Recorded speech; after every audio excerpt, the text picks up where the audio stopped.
All right, so welcome to our fall sports informational presentation for the fall of 2024. As I mentioned, my name is Andy Crisafulli, the athletic director at Dartmouth High School. So this will be our virtual presentation. Some ground rules that we'll follow is everyone will be muted during the presentation. We will use the chat area for questions and comments.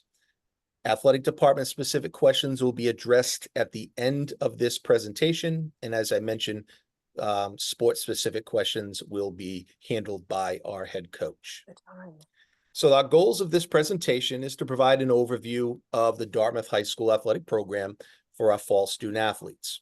We're going to review policies, procedures, and expectations associated with athletics at Dartmouth High School and the MIAA, which is the Massachusetts Interscholastic Athletic Association, which is our governing body in the state.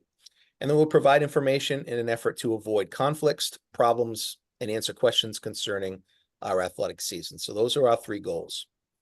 So contact information. My contact information is on this slide with my email address. Contact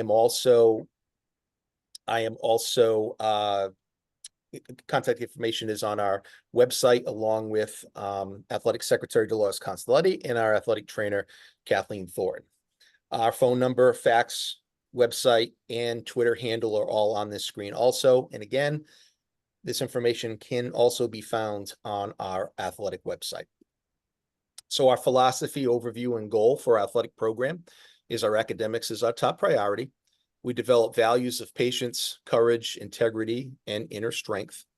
We handle victory appropriately and cope with adversity, and develop awareness of our teamwork, sportsmanship, and unselfishness. And ultimately, our goal is to strive to compete with class. So our philosophy and overview is straightforward. Again, academics is our top priority, followed by life lessons that we learn through athletics, our athletic team and athletic program.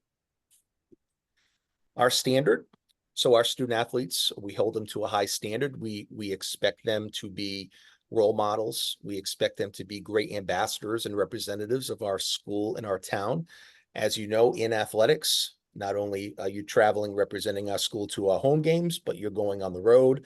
And anytime we have that Dartmouth uniform participating in road contests at other schools, we want to be sure that we're being great representatives of our great town and high school. And ultimately, don't do anything to embarrass yourself, your family, and or your school. So our departmental rules. I do ask that you read our athletic handbook. It is found on our athletic website. Again, I'm going to be covering just a few big rules that seem to come up quite often throughout a season. But again, the athletic handbook is full of great information about our program, and I encourage you to take some time to look. So our 4 common issues that we deal with every season with every team. First is daily attendance. So at Dartmouth High School, our day begins at 7:30 and it ends at 2:03. Now, to be eligible for athletic participation in music, drama, or any extracurricular activities, students must be in attendance at least a half day, which is 3 hours and 15 minutes of the school day in the building. All right. And again, we promote that you're there the entire day, but is it for attendance purposes and for eligibility purposes, you must be in at least a half day to be able to participate. Now, we have examples of excused absences and times are detailed in our student handbook, such as doctor's appointments or funerals or driving. I don't want to say driving school, but driving tests. And there's a list in college visits. So again, I do ask that if you are going to be absent for any portion of the day, to get ahead of it and to share that information in advance, because it does get tricky at the end of the school day when we're trying to deem who's eligible and who's not. And if somebody doesn't communicate that in advance, unfortunately, sometimes the student athletes would be held out unless they're excused. So again, if we can get ahead of that, we avoid some of those trying times. Academic eligibility. we must earn a passing grade of 65 and a minimum of 5 classes at the time of the most recent marking period. So everyone at this point who is participating is academically eligible. We will check eligibility again at the end or the conclusion of term 1, which is right around a week and a half before Thanksgiving. And then we'll deem the eligibility for the next 10 weeks. So again, in a lot of cases in the fall season, if you are academically eligible at the beginning of the season, it does carry you through the end. But there are times where if you are playing in a deeper tournament or in some sports that go all the way to Thanksgiving, the eligibility piece could come into play, but it definitely would come into play starting in term 2, which would be our winter season. A bona fide team member rule. So a bona fide team member is a member of a team in our school and is precluded from missing a high school practice or competition in order to participate in a non-school athletic activity or event in any sport recognized by the MIA. So to kind of summarize this, if you are playing field hockey and you are also playing travel AAU basketball, field hockey at Dartmouth High School is the priority sport. You cannot miss practices and or games to go to that travel AAU basketball tournament. You can participate in that tournament or on that other team once you have attended our practice or our game, and taking care of the school team first. And then obviously once you're released from that, you can play whatever team or travel team you would like. So again, to summarize, you cannot miss our sport practices and or games in lieu of going to a athletic activity or event in any sport recognized by the MIAA and not attend ours. So if you are in violation of that, the first offense is a 1-game suspension, and then it progressively gets more if it's multiple times throughout a season or into later seasons within our school year. And our chemical health violation is a student shall not, regardless of quantity, consume, possess, buy, sell, alcohol, tobaccos, vape pens, marijuana, steroids, drug paraphernalia. Again, this is everyone is deemed an athlete for the school year. So this rule does come into play. Now, again, unfortunately, we hope and wish that this never comes into play. Unfortunately, it does at times. Luckily, it's very few times. But again, from a parent standpoint, I respectfully ask for you to continue to push for and support, positive health and wellness of our student athletes, just like we do within the school. But if there is a violation, 25% of the game season is lost as far as participating in, and then it progressively goes up if it's multiple offenses over the course of a season or the course of a school year. All right, communication.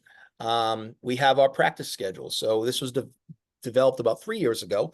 And it's probably one of the best things we've done within our program, because it has allowed parents, families, student athletes, coaches, athletic department workers, Dartmouth High School administrators, or anyone that's in the public to see exactly what's going on a daily basis as far as practices and or games or competitions. We do ask for our head coaches to stay 2 weeks ahead on the scheduling. Our coaches traditionally have been very good with this. There are a couple of moving parts, though, sometimes when weather kicks in and or facility availability. But pretty much you can go right on this website, or I should say this link, and be able to see exactly what's going on in our athletic program that specific day. From a parent myself, I always like knowing when practice starts and then ends, so I'm not sitting in the parking lot for half hour, 40 minutes waiting for my student athlete. So again, we honor these times, and we do ask that if you do have any questions about practices, this would be the spot for you to explore. Parent Square is another communication tool that we use within our school department. It has been a great tool. We incorporated it for the first time last fall, a year ago.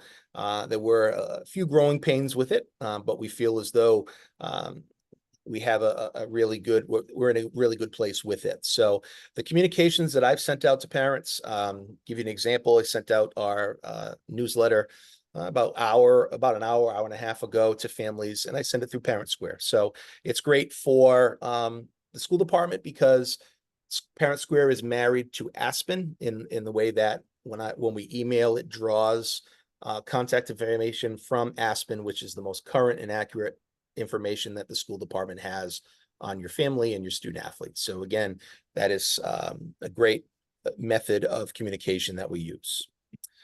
We have our new athletic department website, which is dartathletics.org. I know that a lot of families have already been surfing this website. If you haven't yet, I highly encourage you to do so. We're very proud of this. This transitioned in from the old one to the new website mid-July, and we continue to build and build and build over the fall season. So we have our game schedules here, our sports registration, our user fee payments. We have a calendar, which is, again, all of our athletic events in all sports. We have a watch button, and during this fall, we're going to be having NFHS cameras. That's the National Federation High Schools camera put up. I know that some of you may have some background in that from when we do go on the road where games are live streamed. We are going to have those cameras at Dartmouth starting in the fall. We'll also have a link for online ticketing. Now, I know field hockey is not a sport in which we charge admission, but we do have other sports that we do. We're going to be pivoting to our online ticketing through GoFan. For those who have been to tournament games, you know the format that is used with the state. Many high schools have adopted that, and Dartmouth High School just signed on with them too. So again, please take some time, take a look under the More tab. There's a lot of secondary information that you can draw from. If you go under the More tab, you will also see our calendar, our practice calendar, which is labeled under there as the master calendar under the tab. All right, Between the Lines is our athletic department newsletter. We established it 4 years ago. We use the SMORE program, so the actual website is digital using the SMORE company. And we share this via Parent Square social media platforms and our website. All right, again, I just sent this out to all Dartmouth High School families and staff members a little earlier this evening. And again, when we do post it to view, I highly encourage families to read it and read it thoroughly, because we put a lot of information in these newsletters. They do take a lot of time to develop. So out of respect, I would really encourage and ask all families to really take a deep look at the information that's provided, because it does answer a lot of questions that you may have. We have X, or Twitter. It's at Dart Athletics.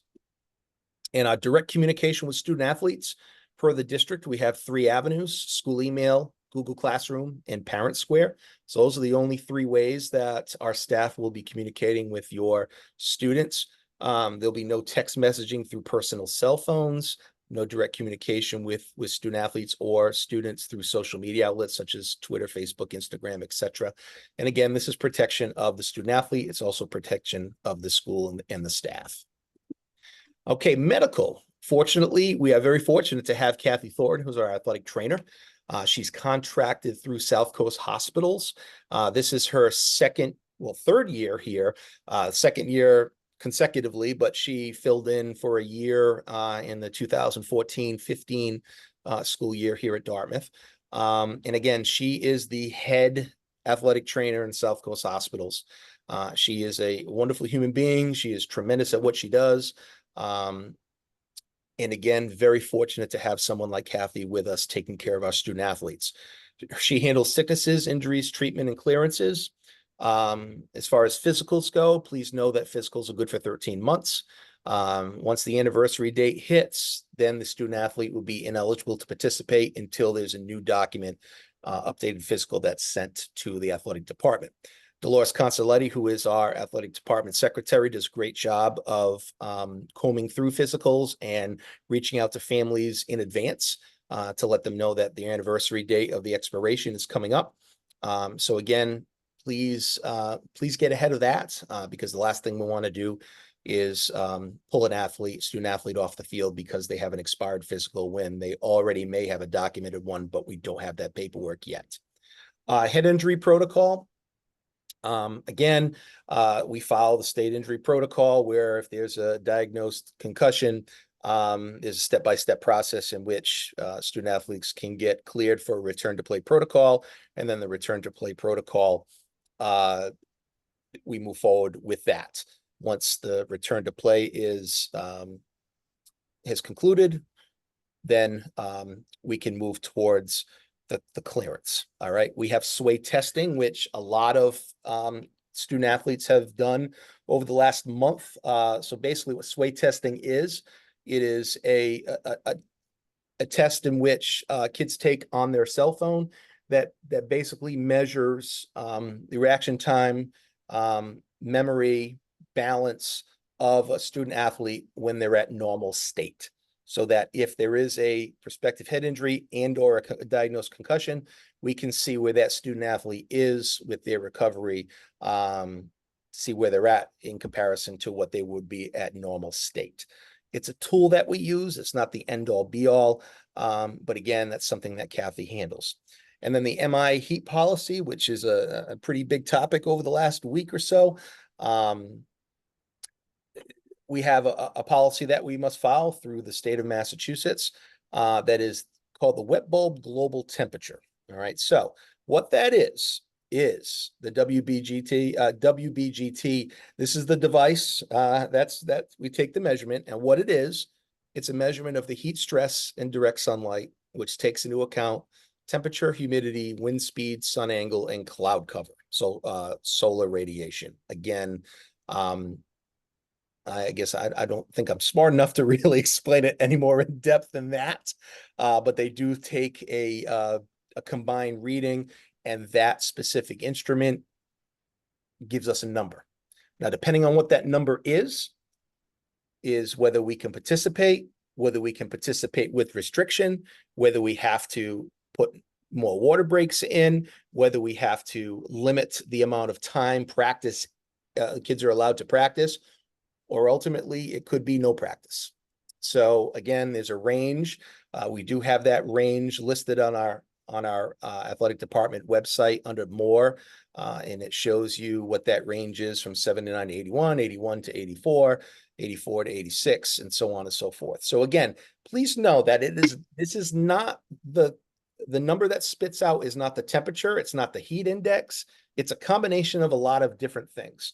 I know that I've talked to a few family members or parents in the community that couldn't understand, it was only 81 degrees. How come the kids had to be restricted in practice? Or it was 79 degrees, they had to be restricted. Or it was only 82 degrees, but we didn't allow them to participate or practice. Again, it has nothing to do, it's temperature and heat index are not the number we're using. We're using the wet bulb global temperature, which is a combination of all these factors. All right, conflict resolution. Our chain of command, we detail in our athletic handbook. And we do ask that any conflict, every season will have conflict. Okay, no matter how smooth the season goes, there will always be some conflict that needs to be handled and dealt with. All right, we do ask for the student athlete to communicate with the coach. Many times, the frustration is with playing time. Okay, it could be hidden in a lot of different ways, but ultimately, in the end, the root of the problem is the unhappiness with the amount of time that the student athlete has been given. We do ask, again, that student athlete talks with the coach. Okay, that is our first step in our chain of communication.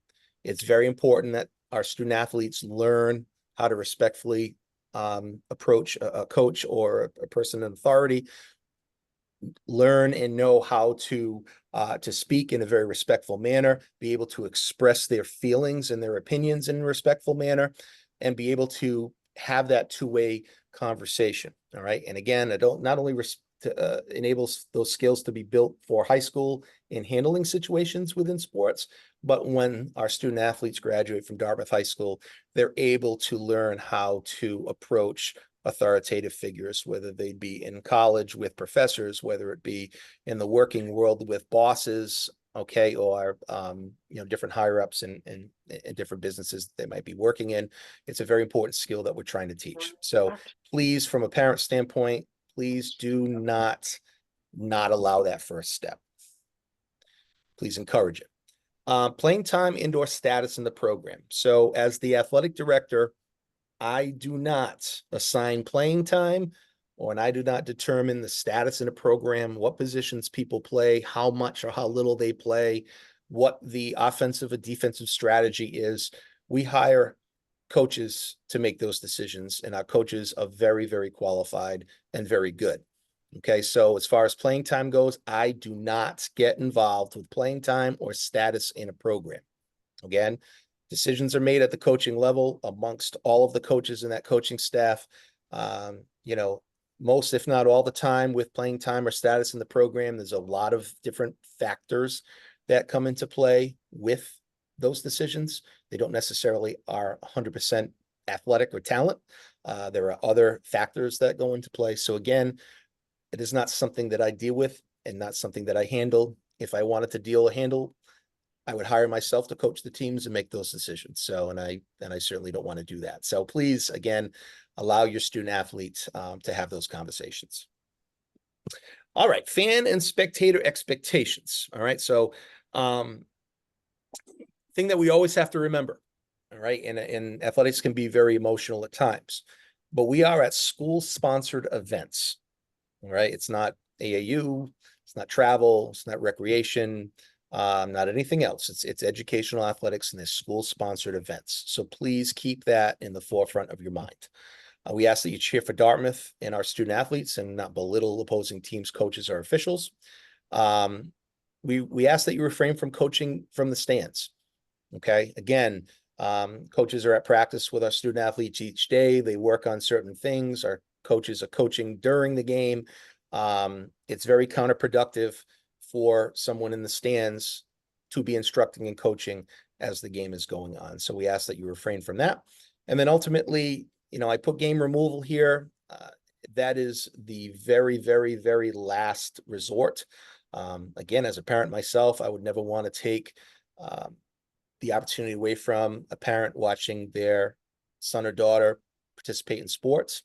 But again, I have no problem doing it in the last case resort. I really don't like to do it because no one wins. I don't win, you don't win.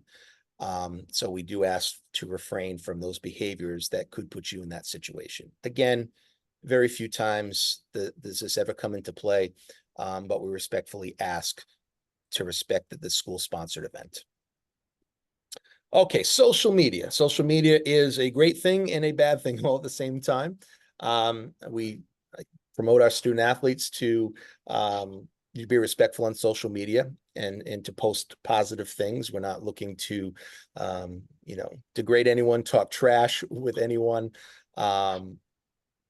be disrespectful to anyone. And we ask that the families also participate in that. Again, we do and will say to our student athletes, if you type something out before you press send, ask yourself, is this going to hurt or is this going to help? All right, in most cases it won't help, so we ask that you don't post it. Again, from an adult standpoint, we really should be leading and being role models for our student athletes. So again, I respectfully ask from a social media standpoint to keep that in the forefront of your mind, that negativity does not solve or help anybody. All right, user fees, $50 to play for the season. You can pay by check and or online. As I mentioned, there's a link to our athletic homepage, our athletic website that has pay user fee here. And the user fee doesn't guarantee playing time. All right, so in summary, recognize student athletes are held to a high standard. Please be attentive and aware. Resolve conflicts at the lowest level possible, and effective communication solves most issues. Represent our school and our town with class and respect. And again, that's student athletes, that's families, coaches, staff members, everyone.